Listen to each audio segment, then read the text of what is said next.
Hola gente, ¿cómo están? Soy su abogado Teddy Yáñez Collado y en esta oportunidad vamos a hablar del mandato judicial en el derecho procesal civil. Pero antes de hablar de este tema, si les gusta mi contenido y mi canal Espacio Agrado CL, no olviden suscribirse, dar like y compartir, porque aparte de ayudarme, yo le entrego información y conocimiento respecto al derecho. Ahora sí, amigos y amigas, sin nada más que decir, comenzamos. Cuando hablamos del mandato judicial, está regido por los artículos 6 y 7 del Código de Procedimiento Civil, también por el artículo 395 del Código Orgánico de Tribunales, también de la Ley 18.120 sobre la comparecencia en juicio, también por la Ley 20.886 sobre la tramitación electrónica de los procedimientos judiciales y también por algunas disposiciones del Código Civil. El mandato judicial se trata de un contrato solemne, en virtud del cual una persona otorga a otra facultades suficientes para que la represente ante los tribunales de justicia. Como preámbulo, tenemos que ver lo que es el mandato civil, para entender un poquito lo otro. De acuerdo al artículo 2116 del Código Civil, el mandato civil es un contrato en que una persona confía la gestión de uno o más negocios a otra que se hace cargo de ellos por cuenta y riesgo de la primera.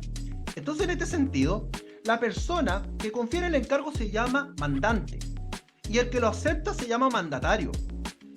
Si el mandato comprende uno o más negocios especialmente determinados, se llama especial.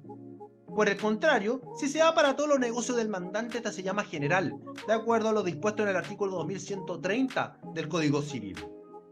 En este sentido, tenemos que ver que de acuerdo al artículo 395 del Código Orgánico de Tribunales, que lo define desde el punto de vista el mandato judicial, señala como concepto que es el acto jurídico procesal por el cual una parte encomienda a un procurador la representación de sus derechos en juicio. Luego, el mandato judicial es un mandato especial, pues se refiere a determinados negocios que son de carácter judicial. A este mandato se le aplican las reglas contenidas en el Código Civil, en cuanto no aparezcan modificadas por el Código Orgánico de Tribunales, por el Código de Procedimiento Civil, por la Ley 18.120, por la Ley 20.886 respectivamente. A este mandato judicial se le llama también Procuraduría y el mandatario recibe el nombre de procurador, mandatario judicial o apoderado. En cambio, a diferencia del mandato, el patrocinio es el acto jurídico procesal por el cual una persona encomienda a un abogado la defensa de sus derechos en juicio. ¿Ok? Y ese es otro tema que vamos a ver más adelante, en otro video. Ahora, el mandato judicial con administración de bienes. Existe de acuerdo a la Ley 18.120, en su artículo 2, inciso 7, la posibilidad de otorgar un mandato judicial con administración de bienes. En este sentido, puede conferirse al mandatario la facultad de comparecer en juicio, pero si este no es abogado habilitado para el ejercicio de la profesión o un procurador del número, este debe delegarlo, en caso necesario, a la persona que posea alguna de estas calidades, ¿ok? Para que lo tengan presente. Ahora, respecto a la forma de constituir mandato judicial, el artículo 6, inciso 1 del Código de Procedimiento Civil, en concordancia con la Ley 20.886, dispone que el que comparezca en juicio a nombre de otro en el desempeño de un mandato o en el ejercicio de un cargo que requiera especial nombramiento, deberá exhibir el título que acredite su representación. Y para obrar como mandatario se considerará poder suficiente: 1. Aquel constituido por escritura pública otorgado ante notario o ante oficial del registro civil o ante quien la ley confiera esta facultad. 2. El que conste en una acta extendida ante un juez de letras o ante un juez árbitro y suscrito por todos los otorgantes. 3. El que conste en una declaración escrita del mandante autorizado por el secretario del tribunal que esté conociendo de la causa. Y por último, la declaración escrita del mandante suscrito con firma electrónica avanzada. Sobre esto, en los juzgados de trabajo, en los juzgados de familia, en los juzgados de garantía y en los tribunales orales en lo penal, no existe el cargo de secretario. Por ello, el artículo 389, letra G del Código Orgánico de Tribunales, dispone que corresponde esto al jefe de unidad administrativa que tenga a su cargo la administración de las causas del respectivo juzgado o tribunal, autorizar el mandato judicial y efectuar las certificaciones que la ley señale expresamente. ¿Ok? Ahora, respecto a la obligación de designar mandatario judicial, en caso que no se cumpla con las normas relativas a la constitución del mandato judicial, el artículo 7, inciso 4 de la Ley 18.120 establece que si al tiempo de pronunciarse el tribunal sobre el mandato no estuviera constituido legalmente, el tribunal se limitará a ordenar la debida constitución de aquel dentro de un plazo máximo de 3 días. Extinguido este plazo y sin otro trámite, se tendrá la solicitud por no presentada para todos los efectos legales. Y las resoluciones que se dicten en esta materia no serán susceptibles de recurso alguno. Importante que sepan esto. Ahora, en cuanto a las personas que pueden ser mandatarios judiciales. Para ser mandatario judicial es preciso ser una de las personas señaladas en el artículo 2 de la ley 18.120. Y estas son: 1. El abogado habilitado para el ejercicio de la profesión. 2. El procurador del número. 3. Los postulantes designados por la Corporación de Asistencia Judicial independientemente del tiempo que lleven como egresados.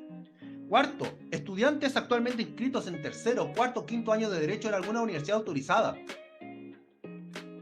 5. Egresados de las facultades de Derecho que hubieran cursado quinto año y hasta 3 años después de haber rendido los exámenes correspondientes. Esas son las personas que pueden ser mandatarias judiciales.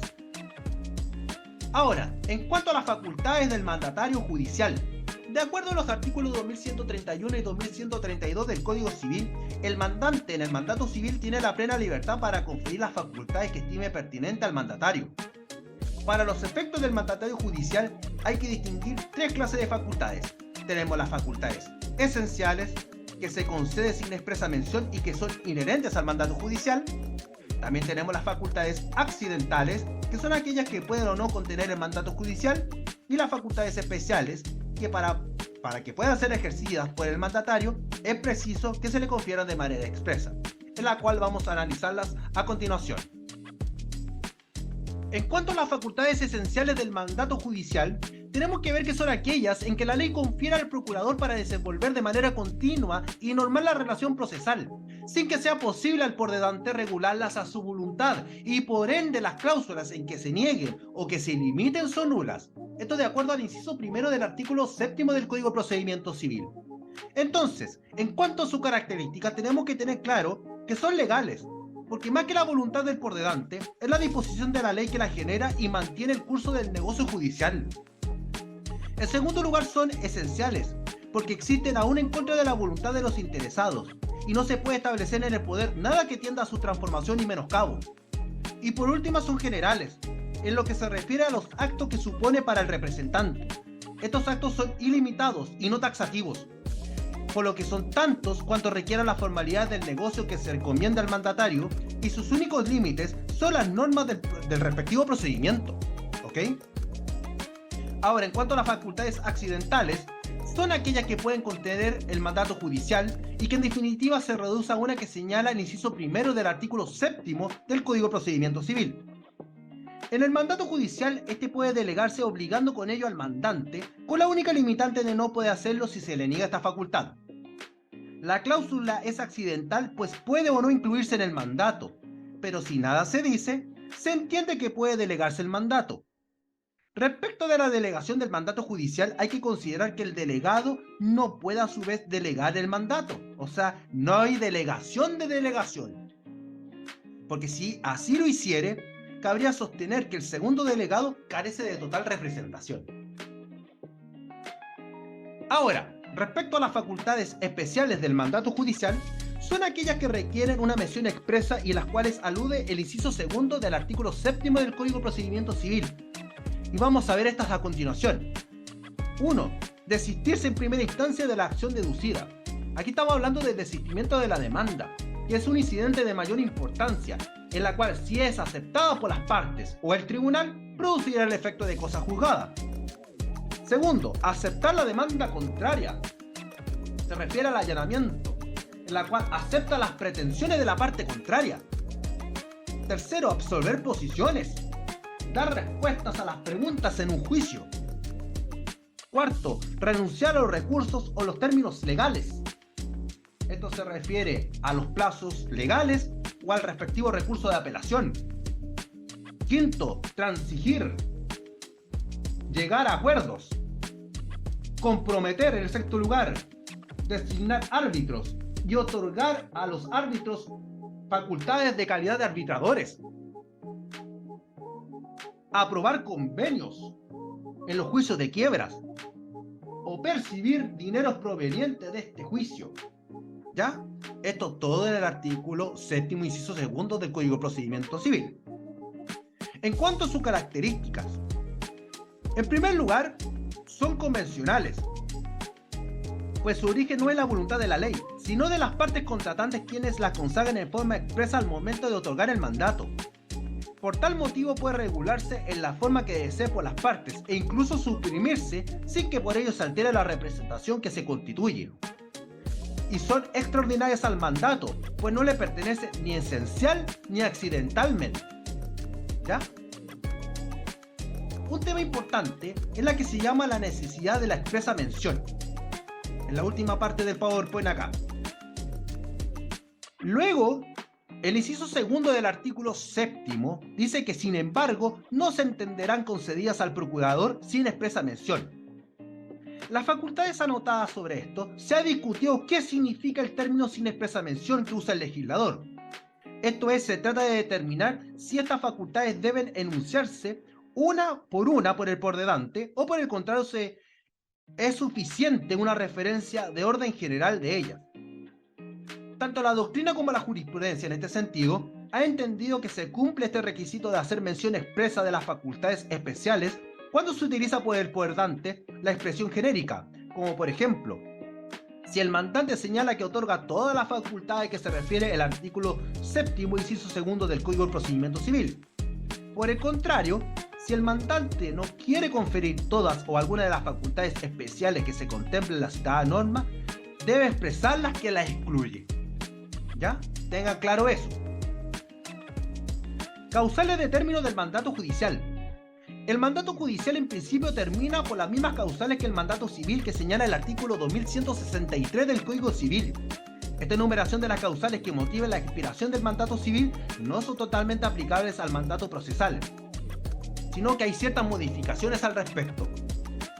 1. Respecto a la muerte del mandante. El mandato judicial no termina por la muerte del mandante. En este sentido se pronuncian los artículos 396 y 529 del Código Orgánico de Tribunales sobre este. Segundo lugar, no opera de ipso iure. Las causales de expiración del mandato judicial no operan de pleno derecho.